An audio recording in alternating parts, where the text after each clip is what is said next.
बार भगवान शिव के सेवक ने कहा कि हे प्रभु, आप तो दिन भर मूर्ति बनकर खड़े रहते हैं, एक दिन मुझे भी आपकी जगह खड़ा होने दीजिए, आप आराम से घूम आइए। शिव जी मुस्कुराए और बोले ठीक है, लेकिन एक शर्त है कि मंदिर में कोई भी आए और कुछ भी कहे तुम्हें बस सुनना है, जवाब नहीं देना है। सेवक ने शर्त मान ली और भगवान ने सेवक को अपने जैसा मूर्ति का रूप देकर मंदिर में खड़ा कर दिया ताकि वो बिल्कुल भगवान जैसा दिखाई दे। सुबह सबसे पहले एक व्यापारी आया और उसने भगवान के सामने माथा टेका और जैसे ही बाहर निकला उसका बटुआ गिर गया।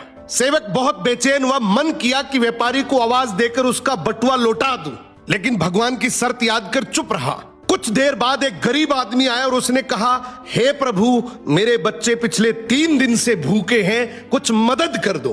तभी उसकी नजर बटुए पर पड़ी, उसने भगवान को धन्यवाद दिया और बटुआ उठाकर चला गया। फिर एक नाविक आया और बोला, हे भगवान, मैं 15 दिन के समुद्री सफर पर जा रहा हूं, मेरी रक्षा करना। जैसे ही बाहर निकला पुलिस आई और उसे बटुआ चोरी करने के इल्जाम में पकड़ लिया। ये देखकर सेवक खुद को रोक नहीं पाया और चिल्ला पड़ा, ये गलत है, बटुआ तो उस गरीब ने उठाया था, इसे छोड़ो और उस गरीब को पकड़ो। अब रात को भगवान लौटे तो सेवक ने गर्व से पूरा किस्सा सुनाया, लेकिन भगवान गंभीर हो गए, गुस्से से बोले, तुमने मेरी योजना में दखल दिया।